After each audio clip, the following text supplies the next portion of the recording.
Dieu soit béni. Que Dieu soit glorifié. Je ne sais pas pour toi, mais moi j'ai envie de dire gloire à Dieu. Gloire à Dieu parce que Christ est vivant.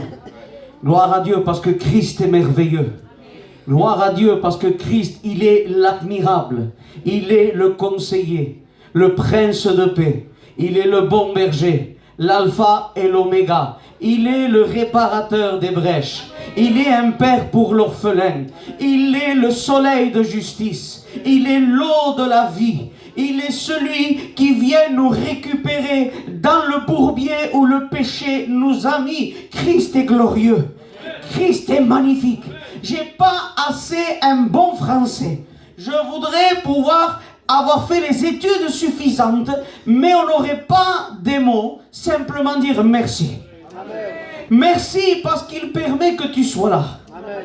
Merci parce qu'il guérit des maladies incurables. Merci parce qu'il transforme les ténèbres en lumière. Amen. Là où il n'y a rien, lui, il crée. Toute chose a besoin d'une matière première. Tu sais ce que c'est? Ça, c'est en bois. Il a fallu une matière primaire. C'est-à-dire, il a fallu un arbre. Et après, on a fait un pupitre. Lui, sans rien. Rien. Rien. Il dit que la lumière soit, et la lumière, elle est. Amen. À un moment donné, Dieu parle. Vous savez, comme je suis, j'ai des mots catalans. Dieu parle, il parle Dieu. Et à un moment donné, celui qui parle avec lui, je pense que c'est Abraham à mon souvenir, on dirait qu'il n'est pas convaincu. Et Dieu est en train de chercher, parce que quand quelqu'un ne nous croit pas, qu'est-ce qu'on fait? Quand coucou nous creu pas, que diguem? Sunt jurat les Escritures. Sunt jurat Déu. Quoique, Exode 20, chrétien, ne jurez pas Dieu. Lisez Exode 20, ne jurez pas Dieu. Mais on le fait, pourquoi? Pour moi que nous creguin, sunt jurat uns nois. Bueno, pourquoi? Parce qu'on veut jurer sur quelque chose qu'on considère plus important que nous. Maintenant, Dieu veut faire un jurement. Sur quoi il va jurer? Il regarde les montagnes. Je suis plus grand, je les pèse au crochet. Regarde les océans, ils tiennent au creux de ma main. Il regarde les étoiles, je les ai tenues, placées et nommées. Qu'est-ce que je vais jurer? Il n'y a rien de plus grand. Il regarde, je le jure par moi-même, parce qu'il n'y a rien de plus. Amen. Je suis vivant. Amen. Dieu est vivant. Ce n'est pas, comme Patan a dit, le petit Jésus dans la crèche, mais il a grandi. Il a grandi. Il a été le petit Jésus dans la crèche. Il a été, c'est vrai. Mais il a grandi. Il est devenu un homme. Et la Bible dit comme ça, à un moment donné, il dit, Philippe descendit en Samarie. Et il prêcha le Christ. Et moi, je voudrais te prêcher ce Christ qui a grandi. Je voudrais te prêcher un Christ qui est capable. On ne va pas prêcher un évangile déséquilibré. Viens, tous tes problèmes seront réglés. Viens, vente flash. Bine, 70%. Allez. Non. On ne prêche pas ça, nous. On ne prêche pas un évangile qui appâte. On prêche un évangile qui convainc. Amen. On n'est pas des influenceurs. N'influence rien. On ne convainc même pas. C'est le rôle du Saint-Esprit. Nous, on est des proclamateurs. On est des prédicateurs. Des gens qui annoncent une solution. Jean l'avait très bien compris. Dès qu'il le voit, il dit, ouh, voici l'agneau de Dieu. Amen. Mais Jean, pourquoi tu dis que c'est l'agneau de Dieu? Parce que Jean était un expert en agneau. Jean était un expert en agneau. C'est comme si tu disais à un boxeur qui regarde un match de boxe, ou un joueur de foot qui regarde des autres jouer, ou un cantador que escolta un altre cantador. Lui, c'était un expert en agneau. Parce que son père, Zacharie, était sacrificateur. Et lui devait être sacrificateur. On lui a appris à comment regarder un agneau, où trouver les défauts. On l'a appris juste à regarder. Voyons, s'il est prêt pour le sacrifice. Il savait ce que c'était. Il connaissait l'étoffe d'un agneau, il le regard d'un agneau, la langue de l'agneau, les oreilles de l'agneau, les pattes de l'agneau. C'était un expert en agneau. Mais là, quand il voit Jésus, il revoit les caractéristiques d'un agneau. Il revoit la marche, le regard, la tenue, et il dit, ça c'est l'agneau. Pas n'importe lequel que j'ai vu, mais ça c'est l'agneau de Dieu. Qui ôte le péché du monde. Il ne vient pas cacher le péché. Il ne vient pas le dissimuler. Il vient l'ôter, l'arracher, le détruire, le briser, le purifier. Voilà ce que fait Jésus-Christ. Écoute, je te dis quelque chose aujourd'hui. J'ai peur des évangiles qu'on vit. On vit un évangile qui prend l'eau. Parce qu'écoute, le bateau est fait pour être sur l'océan, à une condition que l'océan ne rentre pas dans le bateau. Le bateau, il est créé pour aller sur l'océan. Mais si l'océan rentre dans le bateau il coule. Et aujourd'hui, il y a certains qui prêchent un évangile ou qui prennent l'eau de partout. Un évangile sans repentance. Un évangile où on te dit, viens et on verra. C'est pas viens et on verra. C'est viens et tu verras. C'est pas à poco po. En campo strumenta. Café pourri. Jésus est radical. Amen. Jésus est radical. J'ai fait une blague à un jeune couple qui s'approche de l'église, parce que les anciens ont vu bien de me donner une église à Perpignan. Un couple s'approche et il me pose une question. Ça fait quoi quand tu rencontres Jésus? Et là, une idée de fou m'est venue. Parce que j'ai appris avec le temps, avant de parler à quelqu'un, de savoir me mettre à sa portée. Parce que des fois, on a des réponses qui compliquent plus. Écoute, j'ai joué un peu un rôle, j'ai dit, écoute, attends, je te réponds après, hein, j'ai dit, tu sais ce qui m'est arrivé? Et moi, était non, un camion m'est passé dessus. Et moi, j'étais comme maintenant. Il m'a passé dessus, boum, je suis tombé. Moi, je me suis relevé, et lui me regardait. Je dis, oui, c'est vrai. Il dit, comme Ismaël, t'as rien. Ben, pourtant, le camion, il m'est passé dessus. Je ne sais pas ce qui s'est passé. Et elle me regardait, elle me disait, qu'est-ce qu'il a, ce pasteur? Et je lui dis, écoute, est-ce que tu ne me crois pas? Il dit, non, la vérité, non. Mais tu fais bien de ne pas me croire. Dis, pourquoi tu ne me crois pas?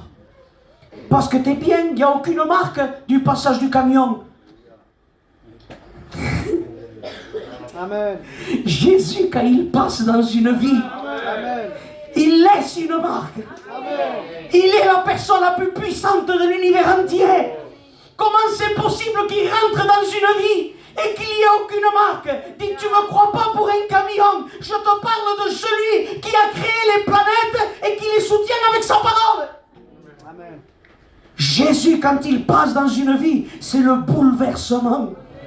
Il est capable de prendre un foyer brisé, un foyer qu'il reste ensemble que pour les enfants, un foyer qui se quitte tout en restant dans la maison. Bon, on peut se veure que sont de chaque poche. Quand lui, il est au salon, l'autre, elle va à la cuisine.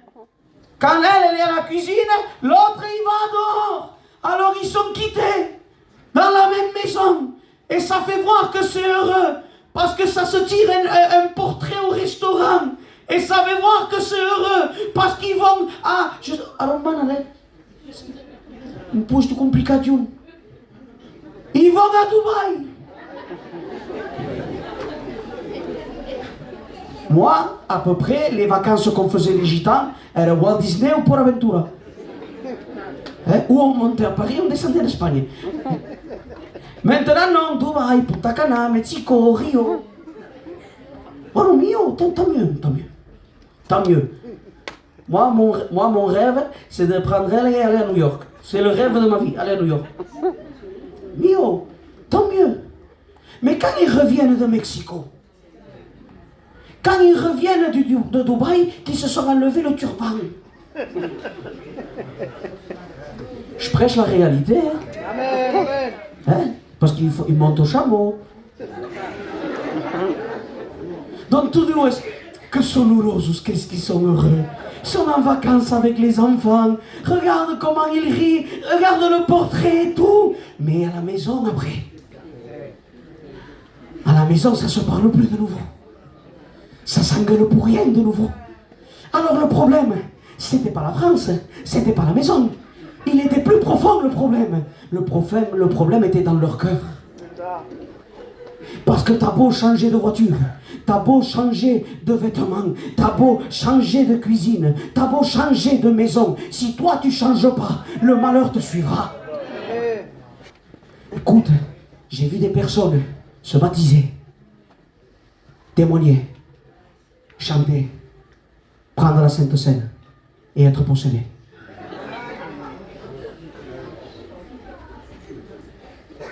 Ça, moi, ça me fait pas rire du tout. Parce que c'est nous qu'on les baptise. Si on n'arrive pas à discerner quelqu'un de né de nouveau et quelqu'un de possédé, il faut arrêter de prêcher. Si Dieu pas a discerner con cos'è riempito del Santo Spirito con cui riempito di demoni, il y a un problème grosso. Donc quelqu'un qui était possédé, quelqu'un qui prenait la Sainte Seine et rien ne change. Parce que c'est pas l'extérieur qu'il faut changer. Il faut que Christ vienne travailler à ton intérieur. Il faut que ce soit ton intérieur qui vienne changer. Il faut que la pourriture qu'il y a, elle soit balayée. Parce que des fois, ce qu'on a dans les églises, c'est pas des nés de nouveau, c'est des sépulcres blanchis. Et oui, sépulcres blanchis, blancs de l'extérieur, mais dedans, plein d'ossements de mort. Comme je vous ai dit, j'ai une église depuis 2-3 mois.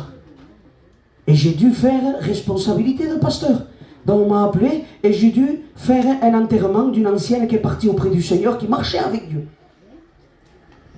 Donc t'imagines, jeune pasteur d'église, j'ai 32 ans, aussi nombreux que vous, mais forcément que vous autres, prêche-toi maintenant. Et j'ai prêché sur la mort. Sur le chemin de la mort dans la Bible. Même ça, Jésus a tout changé. J'en parlerai peut-être après.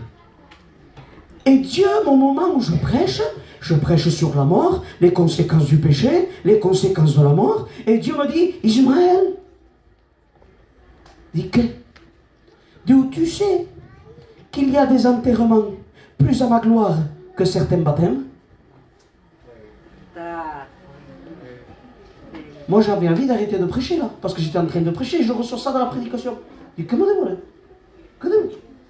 oui, Ismaël. Il y a des enterrements plus à ma gloire que certains baptêmes. Parce qu'il me disait, elle,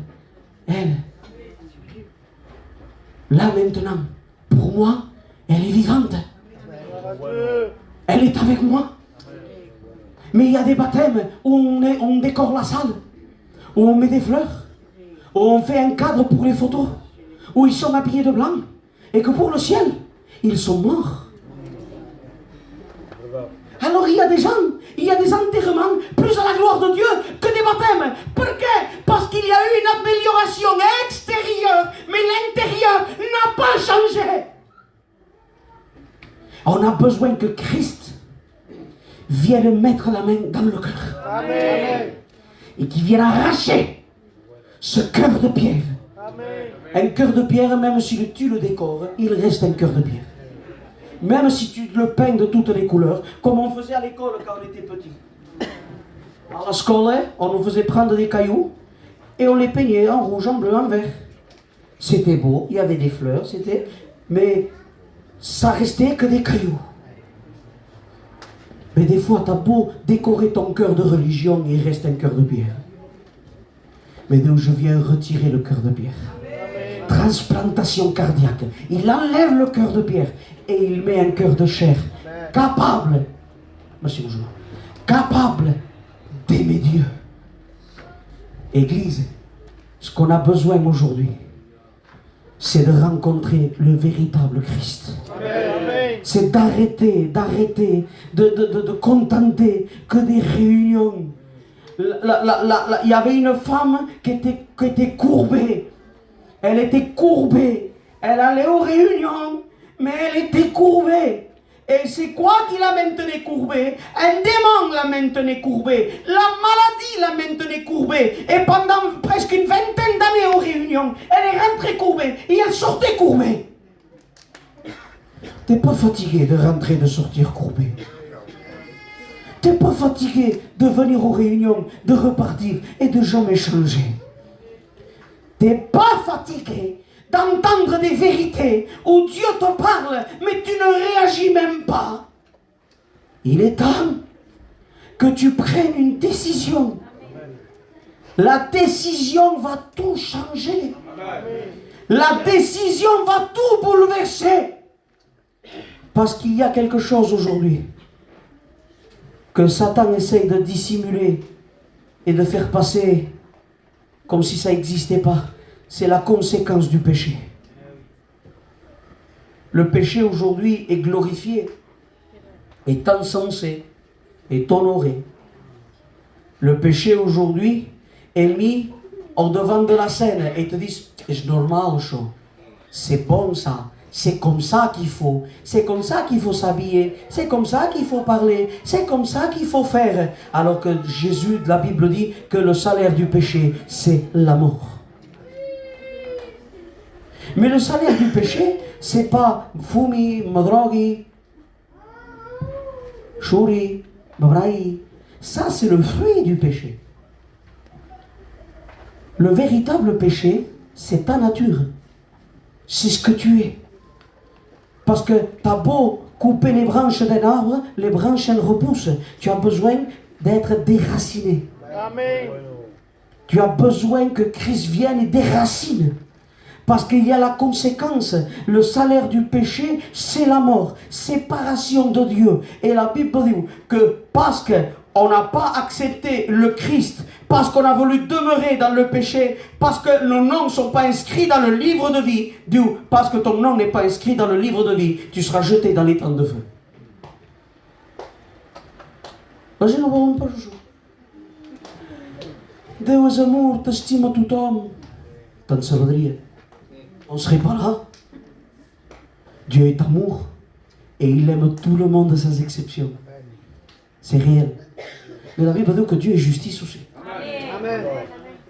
La Bible dit qu'il aime le pécheur. Mais Dieu, il haït le péché. La Bible dit que l'âme qui pêche est celle qui mourra. C'est dans la même Bible que Jean 3,16. Car Dieu a tant aimé le monde, dans la même Bible, le salaire du péché c'est la mort. On a un Dieu capable de prendre un foyer brisé, de prendre un mari drogué, de toucher son cœur, d'en faire les deux un chrétien et d'être un foyer qui marche avec Dieu. Je reviens au foyer, je ne sais pas pourquoi je dois y revenir, je l'ai passé. Ils ne se parlent pas, s'estiment un peu més.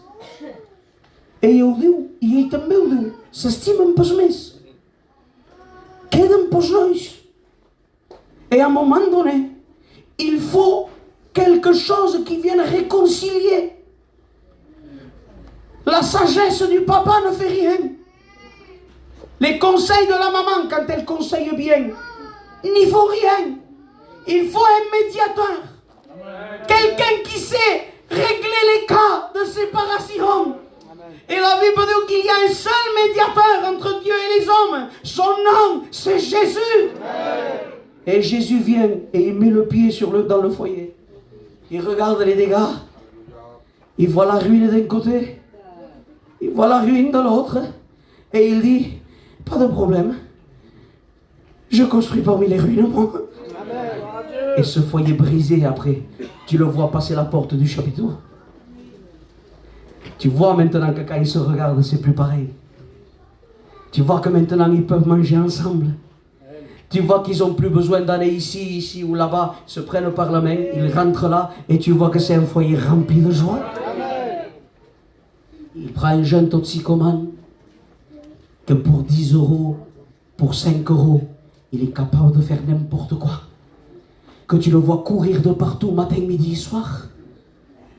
Que tu le vois à voler d'un côté, voler de l'autre, même à voler les jouets des enfants, parce qu'il lui faut sa drogue. Et nous autres, comme cette doulence, parce que cette doulence, on le juge, on le méprise. Aïe, quel œil! Et c'est le mot qu'on emploie à Perpignan, je ne sais pas si vous l'employez ici. Quel œil le quadrille mort. Qui sache tout. C'est un malheureux. Tu crois que ça lui plaît, lui, pleurer à 30 ans, 40 ans, pleurer pour un gramme de drogue. Ça regarde, hein? Ils sont enchaînés par le diable. Ils sont enchaînés par l'enfer. La prison ne fait rien. Les cures de désintoxication, calmement. Parce qu'après ils sont accros au cachet. Rien. Qui c'est qui arrive après? Jésus arrive. Amen. Pour le posséder de Gadarac, et Jésus mit les pieds à Gadarac. Quand Jésus met les pieds quelque part, moi je veux le croire comme ça.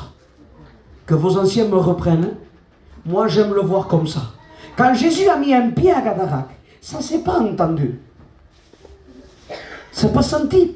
Mais j'en suis sûr que dans le monde spirituel, quand les démons ont entendu le pied de Jésus toucher la terre, l'espèce de tremblement de terre que ça a dû faire dans le monde spirituel. Parce que dès qu'il met le pied, les démons sont agités. Ils sentent qu'il y a un pas qui est différent. Il y a un poids d'onction qui est différent. Il y a un pas qui n'est pas le même que ceux qui étaient venus avant. C'est le pied du Créateur qui touche Gadarac. Et quand les démons le voient, qui essayent de faire quelque chose, quand ils le reconnaissent, ils se mettent à genoux. Ils se mettent à genoux. Et tout est passé parce que Jésus a mis un pas. S'il met un pas dans ton foyer, s'il met un pas dans ta vie, s'il met un pas dans ton cœur, Jésus, quand il arrive, la lumière arrive avec lui. Il éclaire les ténèbres. Deux cortèges. Deux cortèges. Jésus chantant des cantiques.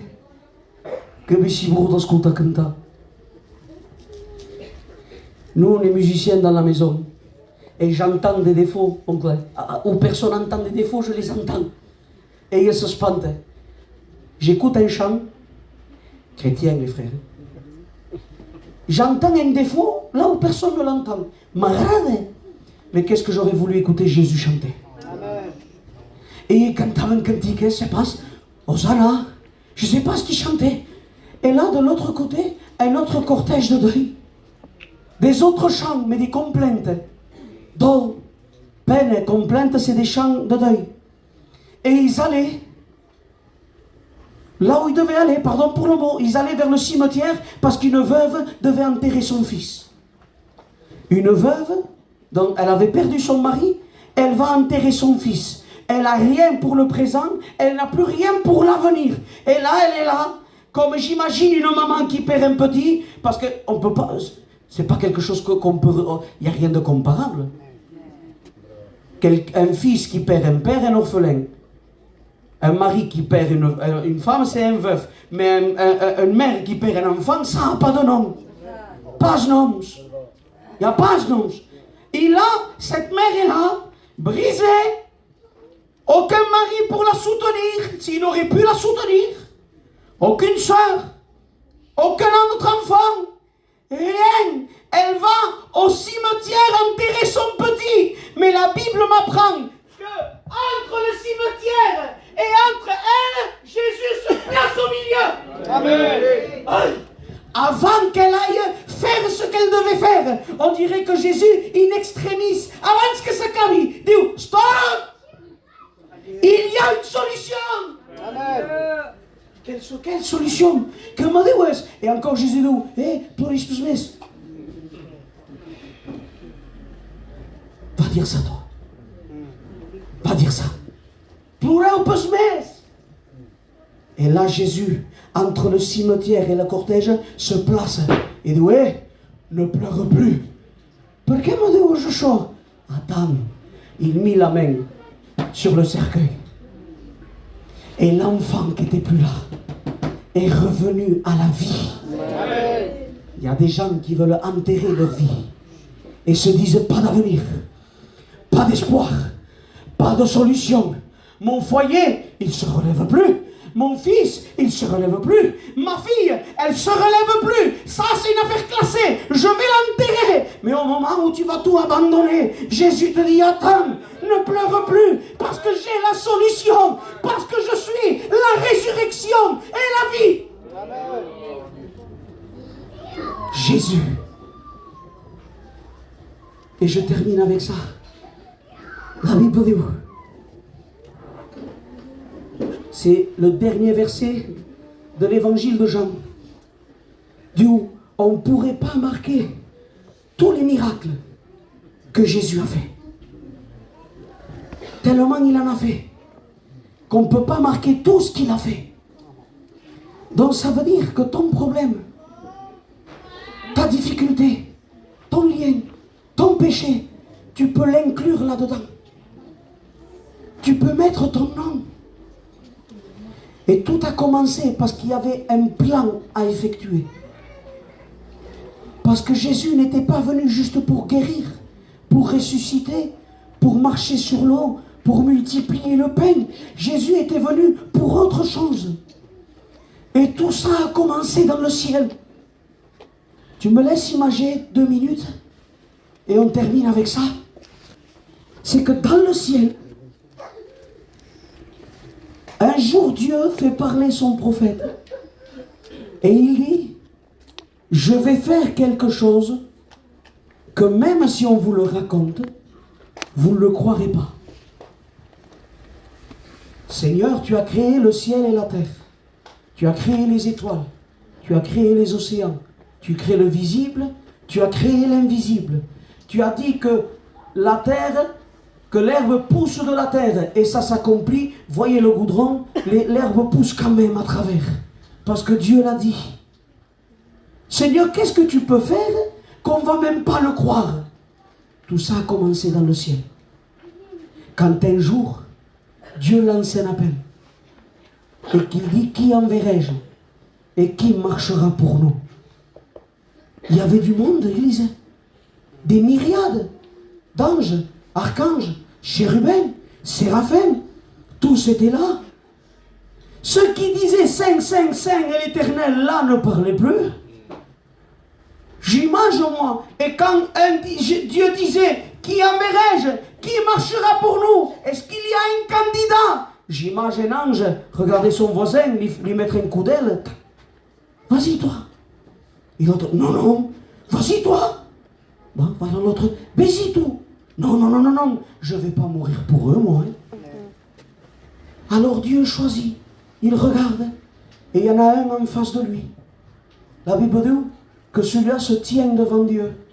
Gabriel, approche-toi. Et Gabriel s'approche. Moi, je vois comme ça, Gabriel, les frères. Je l'imagine comme ça. Blanc, blond, avec les yeux bleus. Je le vois comme ça, Gabriel. S'approcher avec son sac, avec ses messages. Parce que c'est l'ange messager. Il a son sac avec ses messages. J'imagine comme ça, les frères. Quel homme. Gabriel, on a fait un plan. On veut faire une œuvre. Et j'ai besoin de quelqu'un pour l'accomplir. C'est toi que j'envoie quand j'ai des messages importants. C'est toi qui es allé apporter le message à Daniel. C'est toi qui es allé apporter le message là-bas. Est-ce que tu veux descendre? Tu resteras 33 ans. Tu apporteras un corps semblable aux hommes. Tu auras froid comme un homme. Tu auras faim comme un homme. Si on te fait du mal, tu sentiras la douleur comme un homme. Et il faudra que tu meurs. Est-ce que tu veux payer pour eux? Et Gabriel le regarde et dit, Seigneur, ça, je ne peux pas, moi. Moi, je vais apporter un message aller-retour et je pars.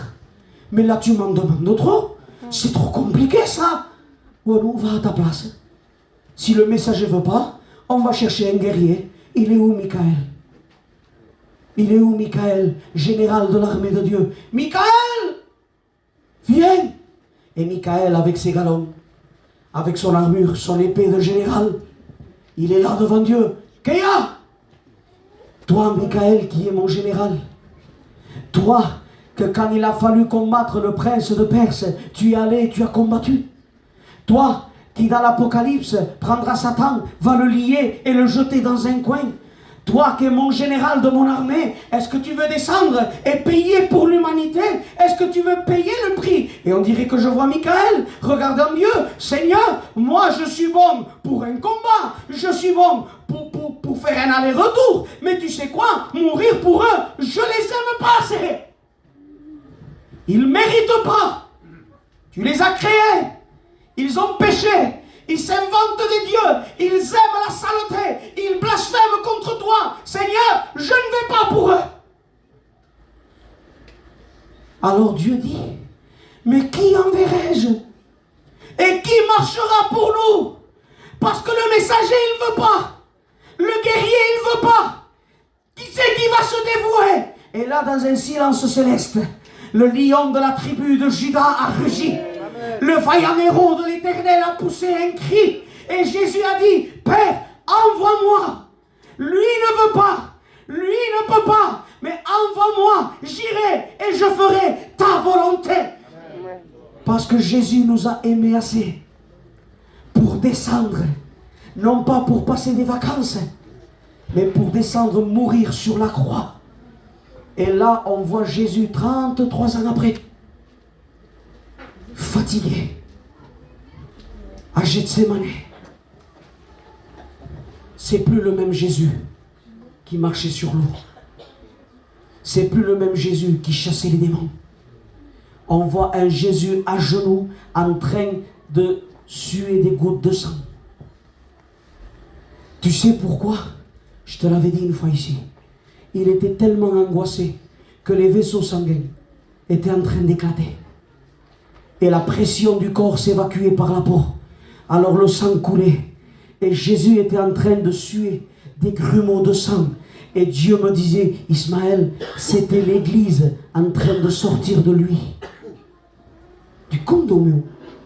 Non, non, l'église c'est la croix. Quand le côté a été percé, il dit, non, Ismaël. Il dit, c'est fait avec quoi la sueur? Il dit que la sueur, c'est de l'eau et du sel. Alors Jésus, sa sueur, c'était de l'eau, du sel et du sang. Et voilà ce que disait Dieu. Parce que l'Église a été purifiée par le sang, lavée par l'eau et est devenue le sel de la terre. Amen. Et là, Jésus est dans le prétoire. 40 coups moins 1. La peau arrachée du dos. Je ne sais pas si vous avez des agriculteurs au milieu de vous, mais pour ceux qui ont vu un champ avec des sillons, Jésus, son dos était labouré de la même manière, comme un champ retourné. Psaume d'où qu'on pouvait compter les os de Jésus, sans radio, sans IRM, sans rien. Les os étaient apparents. Sa barbe arrachée. Pourquoi? Parce que la barbe, c'était pas une mode en ce temps-là. C'était la dignité et l'honneur d'un homme. On a voulu lui arracher sa dignité. On a voulu lui arracher son honneur. Mais même sans barbe, Jésus restait digne. On lui crache au visage. Le crachat se mélangeant au sang. Donc t'imagines des coups de poing qu'on lui a fait déformer le visage. Et lui, comme un agneau muet qu'on mène à l'abattoir, il dit rien. On l'amène à Golgotha. Et là, on prend ses mains. On les cloue sur le bois. D'habitude, les condamnés se débattaient. Lui, non, il donnait la main. Parce qu'en donnant la main, c'est la tienne qu'il prenait. Et quand il donnait l'autre main, c'était la main de Dieu qu'il prenait. Il cloue ses pieds. Et là, on voit Jésus-Christ entre ciel et terre. C'est sa place. Entre ciel et terre, c'est sa place. Et là, il reste 6 heures à la croix, avec le soleil qui tapait dessus. La poussière qui allait sur les blessures. On le moque de lui, on le traite de démon. Et il dit, hé, si c'est vrai, descends, et on croira en toi. Et Jésus ne dit rien. Comme voulant dire, si je descends, tu n'as pas de solution. Si je descends, tu restes dans ta dépression. Si je descends, tu restes dans tes angoisses.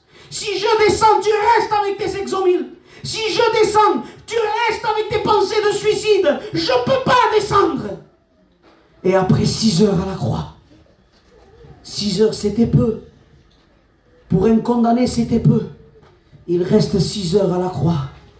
Et là le Fils du Dieu vivant, son cœur commence à ralentir. Son cœur commence à venir de plus en plus lent. Et le cœur de Jésus commence à s'éteindre. Et là, à un moment donné, le cœur s'éteint. Et Jésus meurt. Il meurt pour que tu aies la vie. Amen. Et là, on le met dans un tombeau. Et là, dans le tombeau, l'humanité est dehors. Et ils attendent le résultat. Parce que lui, il avait dit qu'au 3e jour, il sortirait. Mais pour sortir, il fallait qu'il ait commis aucun péché. Il fallait qu'il ait aucune mauvaise pensée. Il fallait qu'il ait dit aucune mauvaise parole. Et l'humanité attend. Et la Bible dit dans Hébreu que Jésus s'est présenté et il a fait le chemin du tabernacle. Et il s'est présenté devant Dieu, non avec le sang de bouc et des taureaux, mais avec son propre sang. Et donc Jésus présente son sang à Dieu. Et quand Dieu regarde le sang, Dieu valide le sang. Et au 3e jour, Christ est ressuscité. Amen. Et quand il est ressuscité, il a ouvert une porte de sortie. Une porte de sortie pour quiconque se repent. Alors Dieu, c'est quoi l'œuvre que tu veux faire que personne ne croira? Ismaël, simplement, le rachat du péché. La nouvelle naissance. Passer des ténèbres à la lumière. De la mort à la vie. De la main du diable à la main de Dieu. De passer... La Bible ne dit pas simplement être dans les ténèbres. Vous êtes ténèbres. Donc d'être ténèbres, devenir la lumière du monde. Et qu'est-ce qu'il faut pour tout ça? Un seul mot. Il a laissé une clé. La repentance. Amen. Dire oui à Jésus. Je suis fatigué des prédications où c'est le prédicateur qui est mis en valeur. Je te raconte 2-3 anecdotes et ça y est, amen, c'est un relate. Et quand on commence à parler de la croix, c'est ancien ça, on l'a entendu, après il a fait ça. S'il n'y a pas la croix, le chapiteau n'existerait pas. S'il n'y a pas la croix, ça aurait servi à rien d'aller à chien. Il n'y aurait même pas eu de chien. S'il n'y aurait pas eu la croix, et il n'y aurait pas eu de réveil. S'il n'y aurait pas eu la croix, il n'y aurait pas eu d'apôtres. S'il n'y aurait pas eu la croix, il n'y aurait pas eu de salut. Qu'est-ce que tu veux que je te prêche de plus? L'essentiel, c'est la croix. Amen. Christ est mort, mais bien plus, il est ressuscité. Amen. Et ce soir, il est au milieu de nous. Tu sais pourquoi il est là? Pas parce qu'il y a moi, calme-toi. Ce soir, il est là parce que toi, tu as besoin de lui. Parce que ton foyer en a besoin. Parce que ta vie en a besoin. Derrière ton beau sourire, tu caches tellement de choses. Derrière ta belle apparence, tu caches tellement de tristesse. Et Satan essaye de te tromper. Que diront la gente? Qu'est-ce qu'ils diront les gens? Les gens ici, ils ne diront rien. Rien de mal. Il est temps que tu arrêtes de venir aux réunions et de ne pas prendre de décision. Il est temps que tu arrêtes d'écouter Jésus et de ne pas le connaître. Jacob dit ça à un moment donné. Il disait le Dieu de mes pères, le Dieu de mes pères, le Dieu de mes pères. Et à un moment donné, il a une rencontre. Il dit plus le Dieu de mes pères, il dit mon Dieu. Amen. Il est temps qu'il devienne ton Dieu. Amen. Et Jésus est prêt à rentrer dans ta vie. Il était en forme de Dieu. Il devient un homme. Et maintenant, il se fait tellement petit pour vivre dans ta vie. On s'incline, j'ai terminé.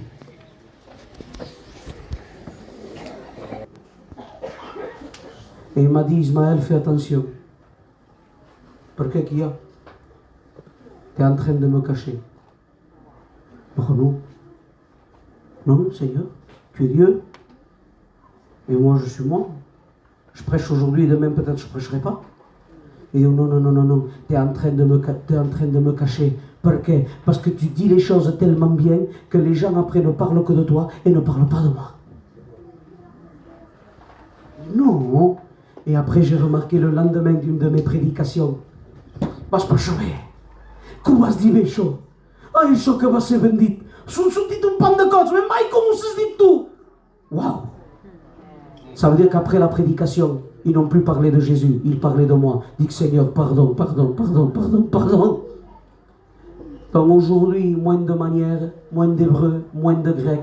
Je prends la Bible, je te l'annonce. Christ mort. Christ ressuscité. Christ qui change les vies. Donc ce Jésus maintenant, que son sang purifie de tout péché, qui soit bouchon, de tout péché. Est-ce que tu le veux dans ta vie? Est-ce que tu voudrais dire oui à Jésus? Est-ce que tu voudrais dire Seigneur, tu me monastes de tout. Seigneur, viens. J'ai parlé à un copain à moi. L'enseignement, c'est important. Malheureusement, il a eu un mauvais enseignement, lui.